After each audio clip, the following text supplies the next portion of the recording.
Welcome, friends, to a journey back in time, to an era of miracles and monumental liberation. Tonight, we open the ancient pages of Exodus, a story that echoes through eternity, whispering of a God who hears, who remembers, and who acts with power beyond our imagining. Prepare to be drawn into a narrative of oppression and freedom, of human weakness and divine strength, a story that ultimately points to the very heart of God's redemptive love. Our story begins not with a flourish, but with a deep, unsettling quiet. Generations have passed since Joseph, the beloved son of Jacob, brought his family, the Israelites, to Egypt. They had been welcomed, cherished, and had grown exponentially, multiplying and filling the land. But with time, memories fade and hearts can harden. A new king arose over Egypt, one who knew nothing of Joseph, nothing of the immense good he had done for the land. This Pharaoh looked upon the burgeoning nation of Israel not with gratitude, but with fear. He saw their numbers, their strength, and his heart whispered dangerous words. What if they join our enemies? What if they rise up against us? And so the chains began to form. Not of iron at first, but of policy, of decree. This Pharaoh, gripped by paranoia, sought to control the Israelites, to break their spirit, to diminish their growth. He subjected them to brutal forced labor, making them build cities of storage, Pithom and Ramses, under the scorching desert sun. Imagine the dust, the sweat, the relentless cracking of whips, the groans of men and women pushed beyond their limits. But the more they were oppressed, the more they multiplied, the more they spread. God's promise to Abraham, a promise of innumerable descendants, was unfolding even amidst suffering. Pharaoh, seeing his plan fail, escalated his cruelty. He called for the Hebrew midwives, Shiphrah and Puah, and commanded them, "When you deliver the Hebrew women, if is a son, kill him. But if it is a daughter, let her live." Think of the terror, the moral dilemma. Yet these women, these brave, God-fearing midwives, defied the king of Egypt. They feared God more than they feared Pharaoh. When questioned, they explained that Hebrew women were so vigorous, they often gave birth before the midwives even arrived. God honored their courage, and their families prospered. But Pharaoh's evil heart only grew harder. His next decree sent a chill through every Israelite home. Every son born to the Hebrews must be thrown into the Nile River. But let every daughter live. The river, once a source of life for Egypt, was now commanded to be a grave for Israelite sons. Amidst this horrific decree, a glimmer of hope, a whisper of divine intervention was about to emerge.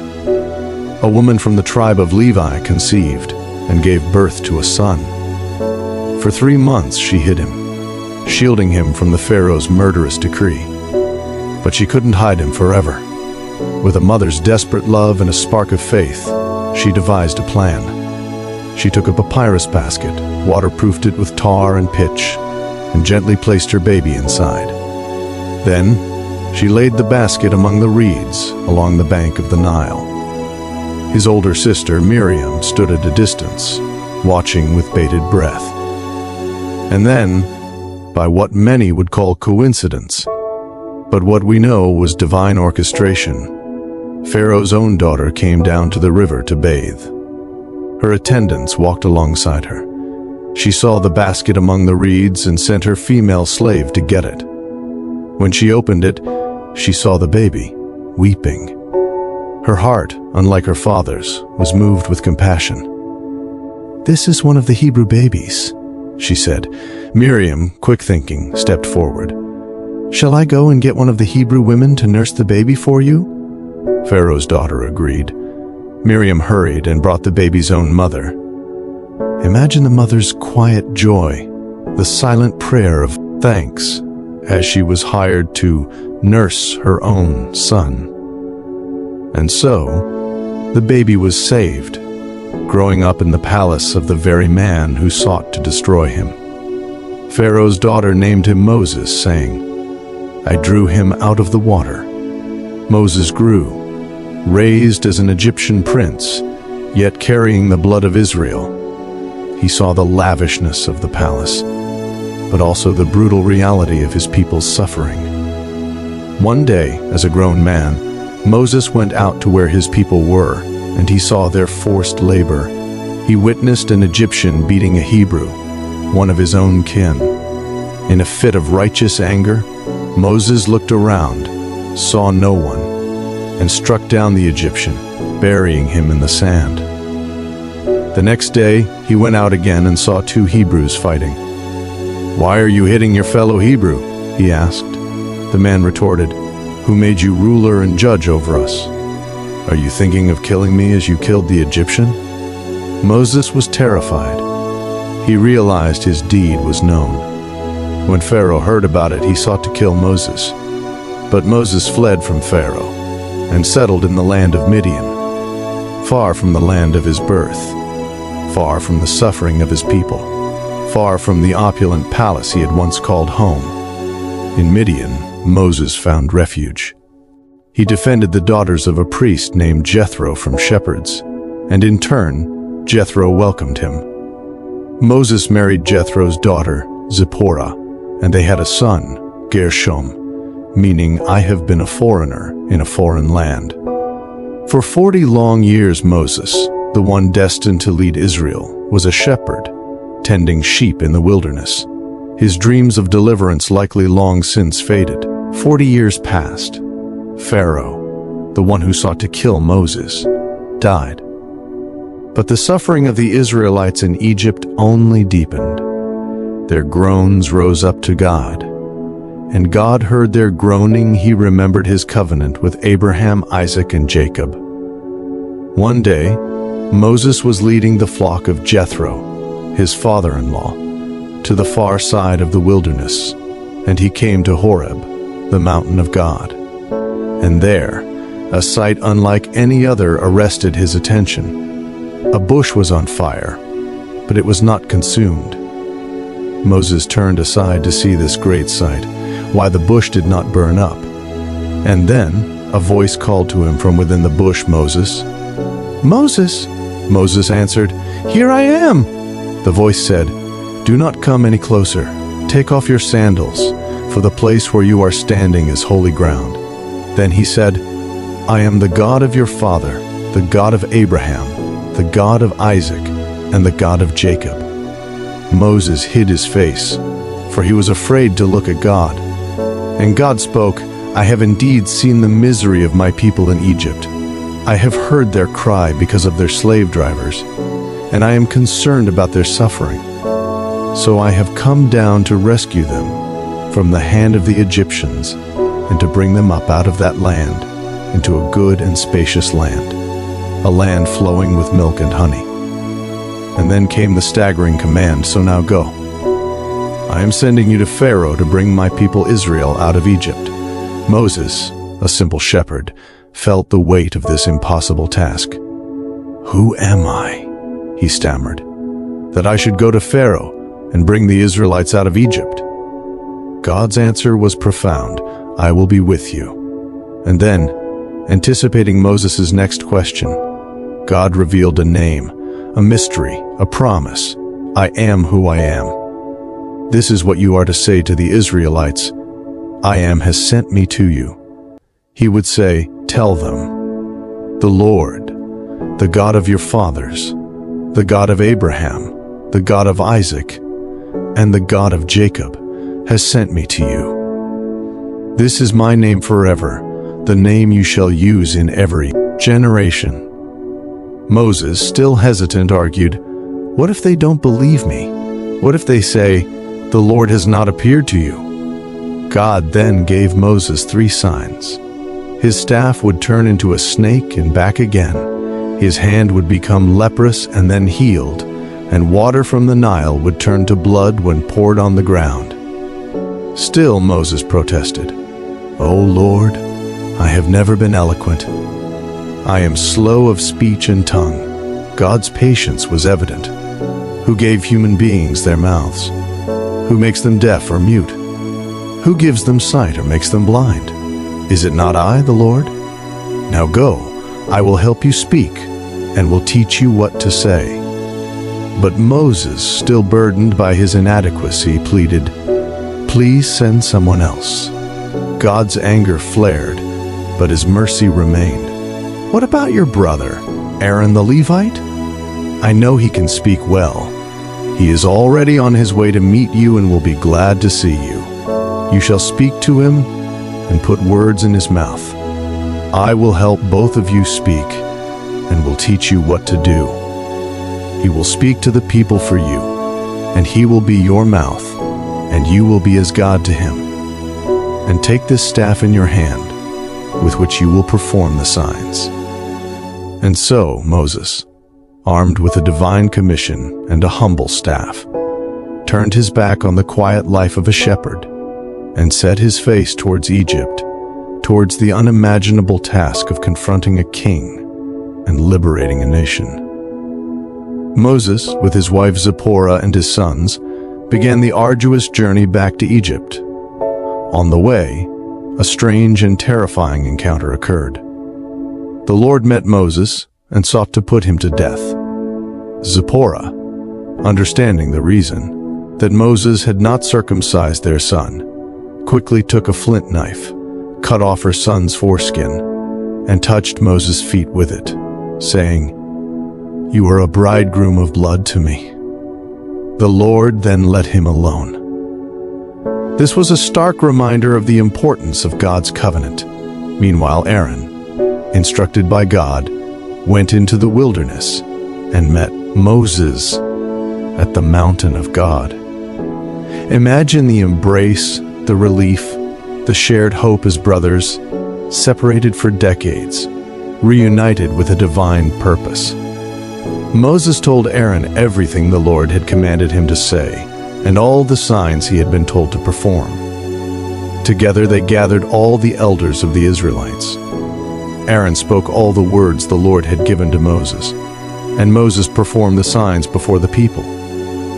The people believed. When they heard that the Lord was concerned about them and had seen their misery, they bowed down and worshipped. A flicker of hope, long extinguished, was rekindled in the hearts of the enslaved. With hearts full of resolve, Moses and Aaron went to Pharaoh. "This is what the Lord, the God of Israel, says, Let my people go, so that they may hold a festival to me in the wilderness." Pharaoh, the most powerful man in the world, scoffed. "Who is the Lord, that I should obey him and let Israel go? I do not know the Lord, and I will not let Israel go." He accused them of making the people idle, and then he escalated their suffering. He commanded the slave drivers and foremen, "You are no longer to supply the people with straw for making bricks. Let them go and gather their own straw, but require them to make the same number of bricks as before. Do not reduce the quota." The Israelites were now forced to search for straw across the land, while still having to meet their impossible daily brick quotas. They were beaten when they failed. Their suffering intensified, and in their anguish they turned on Moses and Aaron. "May the Lord look on you and judge you. You have made us obnoxious to Pharaoh and his officials, and have put a sword in their hand to kill us." Moses, heartbroken, cried out to the Lord, "Why, Lord? Why have you brought trouble on this people? Is this why you sent me? Ever since I went to Pharaoh to speak in your name, he has brought trouble on this people, and you have not rescued your people at all." God's response to Moses was a powerful reassurance, a reminder of his steadfastness and his ultimate plan. "Now you will see what I will do to Pharaoh. Because of my mighty hand, he will let them go. Because of my mighty hand, he will drive them out of his country." God then reiterated his covenant, revealing more of his divine name and purpose. "I am the Lord. I appeared to Abraham, to Isaac, and to Jacob as God Almighty. But by my name, the Lord, I did not make myself fully known to them. I also established my covenant with them to give them the land of Canaan, where they resided as foreigners. Moreover, I have heard the groaning of the Israelites, whom the Egyptians are enslaving, and I have remembered my covenant. Therefore, say to the Israelites, I am the Lord, and I will bring you out from under the yoke of the Egyptians. I will free you from being slaves to them, and I will redeem you with an outstretched arm and with mighty acts of judgment. I will take you as my own people, and I will be your God. Then you will know that I am the Lord your God, who brought you out from under the yoke of the Egyptians, and I will bring you to the land I swore with uplifted hand to give to Abraham, Isaac, and Jacob. I will give it to you as a possession. I am the Lord. But when Moses relayed these words to the Israelites, their spirits were so broken by cruel bondage and discouragement that they would not listen to him. Their hope had been crushed, and the promises seemed too grand, too impossible. God then instructed Moses and Aaron again to go to Pharaoh. Moses was 80 years old, and Aaron 83, when they stood before Pharaoh. For the ultimate showdown, Pharaoh demanded a miracle, a sign to prove their authority. Aaron threw his staff down before Pharaoh and his officials, and it became a snake. But Pharaoh, unyielding, called his wise men and sorcerers, and they, through their secret arts, also turned their staffs into snakes. However, Aaron's staff swallowed up their staffs. Still, Pharaoh's heart remained hard. Then came the first plague. God commanded Moses, "Go to Pharaoh in the morning as he goes out to the water. Stand there to meet him on the bank of the Nile, with the staff that was changed into a snake in your hand. Then say to him, 'The Lord, the God of the Hebrews, has sent me to tell you, let my people go, so that they may worship me in the wilderness. But until now you have not listened. This is what the Lord says, by this you will know that I am the Lord. With the staff that is in my hand, I will strike the water of the Nile, and it will be changed into blood." Moses and Aaron did as the Lord commanded. Before Pharaoh and his officials, Aaron raised his staff and struck the waters of the Nile. The river turned to blood. The fish in the Nile died, and the river smelled so foul that the Egyptians could not drink its water. Blood was everywhere in Egypt, even in their vessels of wood and stone. As we pause our story here, with the Nile running red and the power of Egypt beginning to tremble, we must ask ourselves, what does this ancient struggle mean for us today? The book of Exodus isn't just a history of a distant people. It is a mirror reflecting the nature of God and the journey of every soul seeking freedom.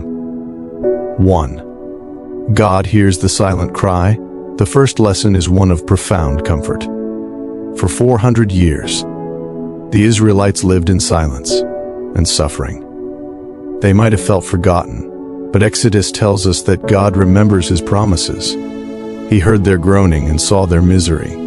If you feel you are in a silent season of your life, where your prayers seem to hit a ceiling, know that the God of Exodus is still the God who listens. Your pain is not invisible to him. 2. The power of small obedience. Think of the midwives, Shiphrah and Puah, or Moses' mother, Jochebed. They weren't generals. They were ordinary people who chose what was right over what was safe. Their small acts of defiance preserved the future of a nation. We often wait for a burning bush to serve God, but often he calls us to serve him in the small, risky decisions of our daily lives, choosing integrity over ease and compassion over convenience. 3. Our inadequacy is God's opportunity. Moses is perhaps the most relatable figure in this story. He was a man with a past he wanted to hide, and a stutter he couldn't control. When God called him, He gave every excuse. Who am I? I am slow of speech. But God's answer was simply, I will be with you. You may feel unqualified for your calling, but Exodus teaches us that God doesn't call the equipped, He equips the called. Before we move into the next chapter of this epic journey, I want to hear from you. Comment below, which part of Moses' story resonates with you most today? Are you in a waiting season like the Israelites? Or are you facing a Pharaoh in your own life? Share your thoughts, or a simple amen. If you believe God is working for your deliverance, share the light. If this narration touched your heart, please share this video with someone who needs to be reminded that God hears their cries. You never know whose hope you might rekindle with a simple click. Subscribe and connect. If you haven't already, hit that subscribe button and turn on the notification bell. You don't want to miss part 2, where we witness the remaining plagues, the miraculous Passover, and the moment the Red Sea parts. Narrator, friends, as the Nile turns to blood and the battle for liberation begins, remember that the I Am who spoke to Moses from the fire is the same I Am who walks with you tonight. He is the Waymaker, the Promise Keeper, and the light in the darkness. May the peace of God, which transcends all understanding, guard your hearts and minds. We will see you in the next video as the journey out of Egypt continues.